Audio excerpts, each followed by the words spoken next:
এক গরিব কৃষক ছিল। সে প্রতিদিন খুব কষ্ট করে কাজ করত, কিন্তু পেটে খাবার জুটত না ঠিকমতো। আহ আর কত কষ্ট করব, যদি ভাগ্য বদলাতো। একদিন সে এক বিশেষ হাঁস পেল। সেই হাঁসটি ছিল একেবারে আলাদা। প্রতিদিন হাঁসটি একটি করে সোনার ডিম দিত। এই হাঁসটা একটা সোনার ডিম পেড়েছে, এটা কি সত্যি? এবার বুঝি সুখের দিন এসেছে। কৃষকের জীবন বদলাতে লাগল, কিন্তু ধীরে ধীরে কৃষক লোভী হয়ে উঠল। যদি আমি হাঁসটার পেট কেটে সব সোনার ডিম একবারেই পেয়ে যাই। লোভে পড়ে সে হাঁসটিকে মেরে ফেলল, কিন্তু হাঁসির পেটে কিছুই ছিল না। না, আমি কি করলাম? আমার সব শেষ। এই কাহিনী থেকে আমরা শিখি, লোভে সবকিছু হারিয়ে যায়।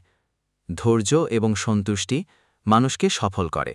গল্পটা যদি ভালো লেগে থাকে তাহলে লাইক দিন, কমেন্ট করে জানিয়ে দিন আপনি কেমন শিক্ষা পেলেন, এবং সাবস্ক্রাইব করতে ভুলবেন না নতুন নতুন নৈতিক গল্প পেতে।